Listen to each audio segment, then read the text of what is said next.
What's going on, guys? Welcome to episode 6 of our MV Agusta F3XX track bike build. Hopefully this will be the last episode before we get this puppy out on the dyno. We have a lot to do today. Primarily, it will be installing our STM slipper clutch, but I want to get tires on the wheels, I want to get fluids in the bike, and I want to do a cold start at least.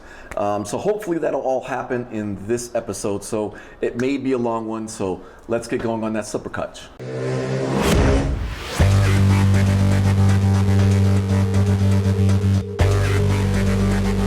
All right, guys, we are over here on the right side of the bike. We are looking at our clutch cover.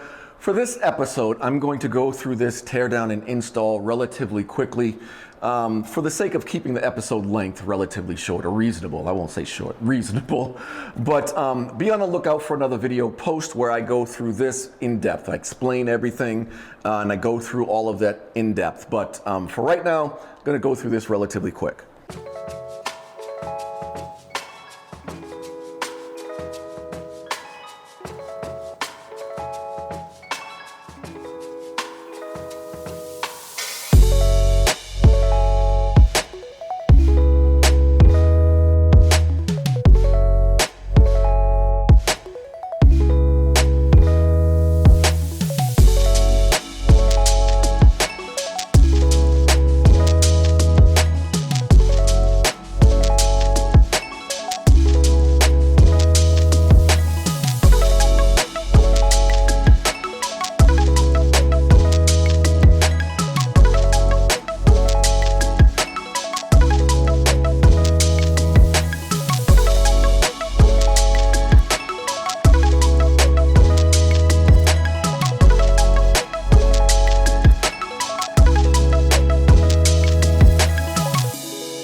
before we move on, why the STM slipper clutch? You might think, hey, we're building an F3XX. They use an STM on the F3XX. That's why he went with that one. Not necessarily. I ended up with the STM slipper clutch. There are really three for this bike. There's the Suitor slipper clutch. That seems to be primarily the choice of race teams, professional, amateur race teams. It's completely adjustable and highly configurable. It's also super expensive. On the lower end is the EVR slipper clutch. That's the one that I originally went for, not just because it's super cheap, but the designer of the EVR slipper clutch is also the designer of the STM slipper clutch. He broke off, started to do his own thing. I believe his name is Ido Vigna, I believe is how you say that. But he originally worked for Ducati and came up with the entire slipper clutch design. He designed the STM, and then he broke off and started doing his own thing with the EVR slipper clutches. And I went with that one primarily based on feedback and articles that I've read from him and others, that the EVR design is a simpler design and it works a lot better than the STM clutch. I don't know how true that is. I've never used the EVR or this STM, so we'll see how good this slipper clutch is. But I originally went with that one. Unfortunately, EVR got in touch with ValterMoto and told them, said, listen, we don't know if and when we can produce this slipper clutch for the F3. Spoke to the guys at ValterMoto. We decided to change up, cancel that order, and I went with an STM because they had an STM in stock. So that's really why I went that route. It's kind of odd that they had an STM slipper clutch for this bike in stock. So I imagine this slipper clutch fits probably a number of other bikes, which is why they probably had one. But I was looking for something that was cost effective, that worked, and didn't have any, didn't require any adjustments or adjustability. If you watch the Superbike Unlimited, I believe it was a video from about, I don't know, 3 to 5 months ago where they installed a Suitor clutch on, not on an F3, I think it was on a Yamaha R1 or something along those lines. But there was all types of adjustments just installing it. There were standoff posts you had to measure, then use the right spacer and the right post. And there was, you know, constant adjustment that you needed to go through. And that's terrific for a full-blown race team. Not okay for me to just, you know, track day Derek. So I wanted something that would work, that was super simple, not a whole lot of adjustments, not a whole lot of things that I had to, you know, do a whole bunch of maintenance on, because I didn't want to keep having to crack this open and adjust stuff. So it was either EVR or STM, and STM was in stock, and that's how I ended up with this one. But long-winded, you know I like to talk, but let's move on to the wheels, because last episode I introduced you guys to my OZ gas wheels, and they're sort of lightly on the bike, no hardware, no tires, but I want to get hardware on them. I want to get the tires on them so that we can start filling this thing with fluids and then get a first start. But as always, we have to weigh these puppies against the wheels that were already on here. That way we can keep track of how much weight we're saving, adding, and go so forth. So let's head on over to my desk and let's pop these off and let's weigh these wheels. All right, guys, we have our wheels here. So we have our OZ Racing rear wheel here next to our stock Marcassini wheel. This is off of an F4, so this is a forged aluminum wheel. This is not a stock cast wheel that was on an F3, so this bike was already lightened. But then we have our cast front wheel off of an F3, and then our OZ forged aluminum wheel that we're adding on here. So let's start with the front, and then we'll do the rears. So I have my scale here. It is set to pounds. Let's turn it on. And then I have a strap here. That's saying 7.1 pounds. Bring that in.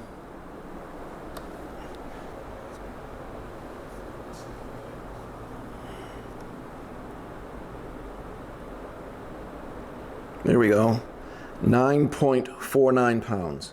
9.49 pounds. So that's about almost a 2.5 pound weight savings.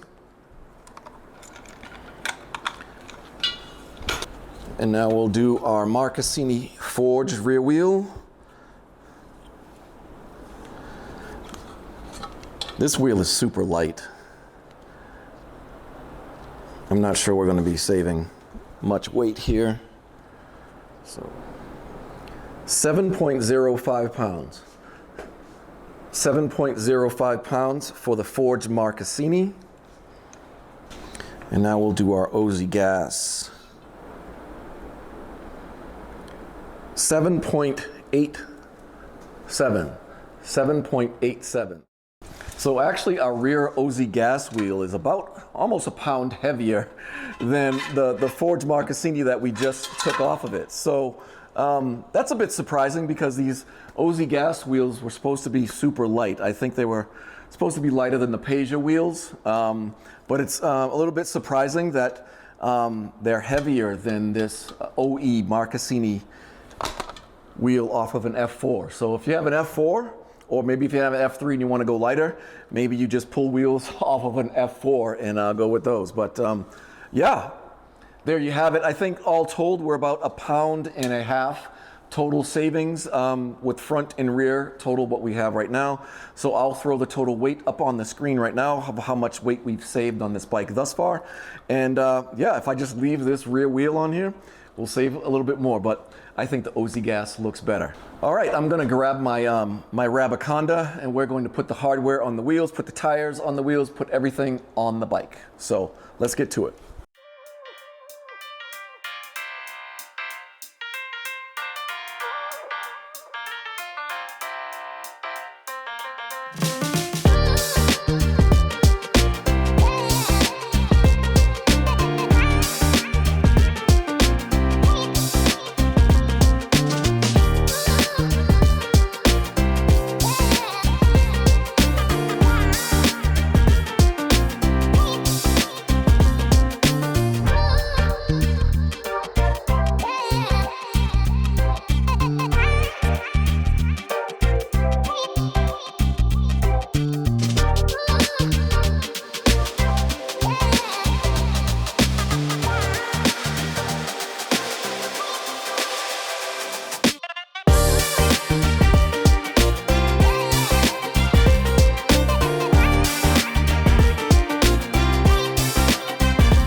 With brake fluid and coolant all in the bike, let's get the bike back up on the lift. We'll start throwing on the tank and the body parts, and hopefully we'll get a first start.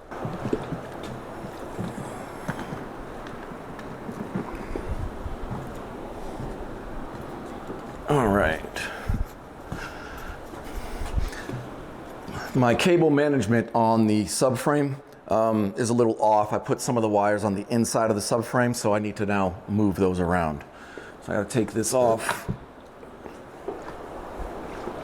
All right, I think I got the cable management all set now on the tail section, so let's try to reinstall the tank.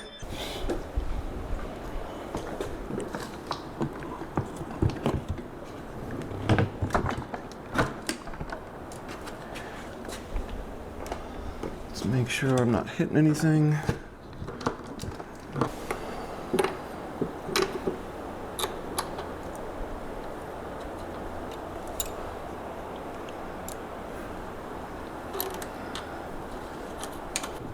Now, as for these front tank bolts, these are most likely too long because remember the O-ring steering damper was here, and when you install that bracket, you need longer screws. So I probably need to find some shorter screws because these are going to be really, really long. So right now, I won't put anything in there, but what I will do is I will start it.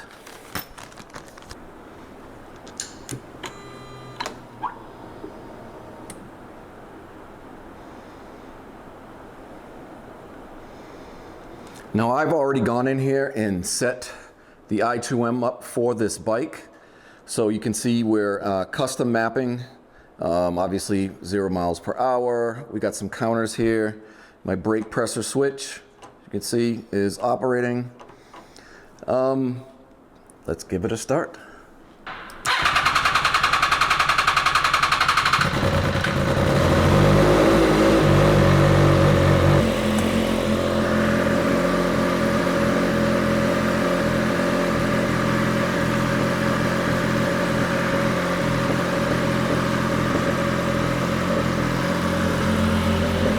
All right, guys, it is the next day. Sorry about that. I ran into 2 issues just after I started the bike. I ran into an audio issue, so as I was explaining what was going on, there was no audio, so that footage for the most part is useless. But at the same time, we ran into a coolant leak on the right side of the bike, and I'll throw up some footage now and I'll just do some voiceovers. But what you're looking at right now is a degassing tube. MV Agusta also calls that a breather tube. Both of those descriptions are inaccurate because this tube has nothing to do with gas or air. It actually flows coolant, so it's a bypass for when your engine is cold. So coolant flows through that tube and into the head to try to cool off the head while your bike is still warming up until the thermostat opens up and allows coolant to flow through the rest of the bike. And for whatever reason, that was leaking right at the head to tube connection. There's a little O-ring in there. And I don't understand why, because other than disconnecting some hoses and moving the radiator forward a little bit, we didn't do anything with coolant, and it wasn't leaking prior to this. I surmised that when I drained the coolant out of the system to move the radiator, and I didn't immediately close it back up and fill the system, it stayed empty for a little over a week, I think it was. And I assumed that at that point, that O-ring dried up a little bit, maybe became damaged, and allowed coolant to leak past it. That's the only thing I got. I don't have anything else. I don't have any other reason. We didn't touch that tube. We didn't do anything with the coolant system.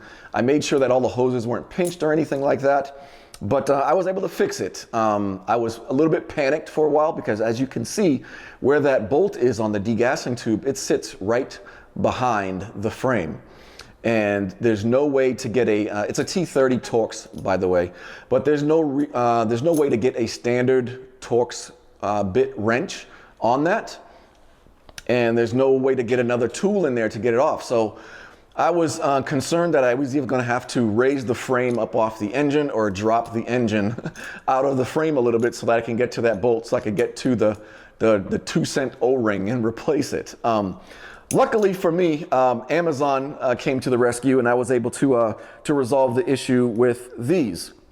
These are shallow Torx bit wrenches. I will put the part numbers on YouTube. Hopefully you can see that, but from here to here, from this distance here is only 10 millimeters, so they're super shallow, and it allowed me to get behind the frame and onto that nut, loosen it up, take it off, remove that tube, replace the O-ring, put some grease back on it, seal it back up, and start the bike, and all was well. There was no leaks, so I will show you that right now. Because I need two hands to start the bike, I'll start it first, then grab you off the tripod, then bring you around to the other side to show you that the leak has been resolved.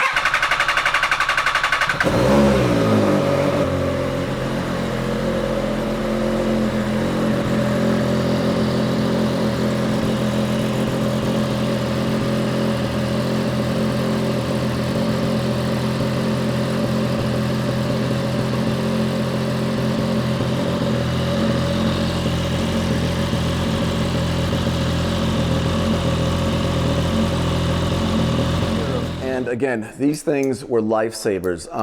I don't know if you've ever dropped the engine or pulled the frame off of one of these things.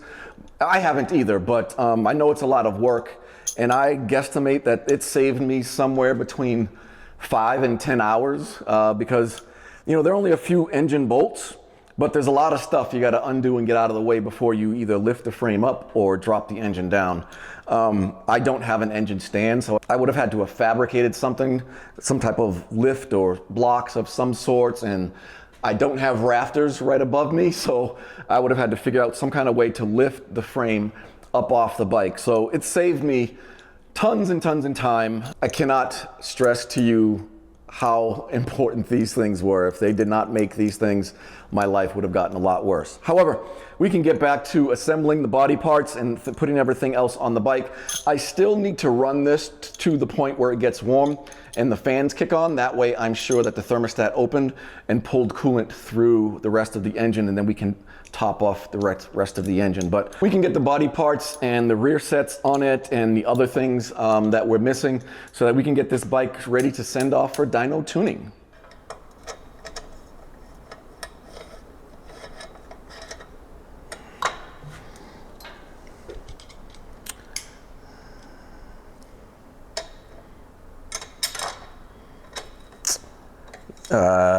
You know what I'm just now realizing?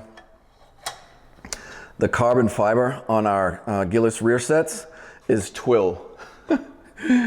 It's twill, and the carbon fiber here that we just got from Maxi Carbon is plain carbon fiber. I'm probably the only one that this bothers, but it bothers me. I did not realize that it was twill. Man.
Well, all right, guys, I think that is a wrap for episode number 6 of our F3XX track bike build.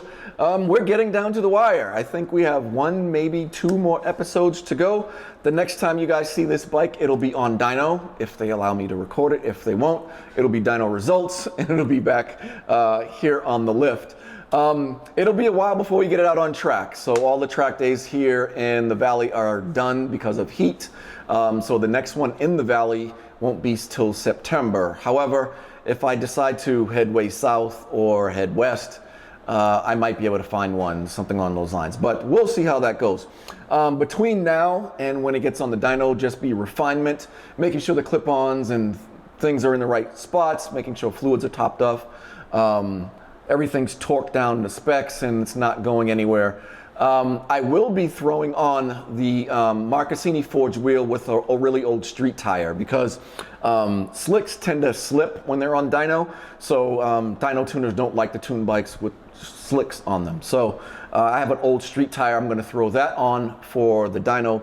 But yeah, there's not a whole lot. The Maxi carbon fiber frame covers are in the country, so they should be here any day now. It's currently Wednesday, so I would imagine they'll probably be here before Saturday when they get here.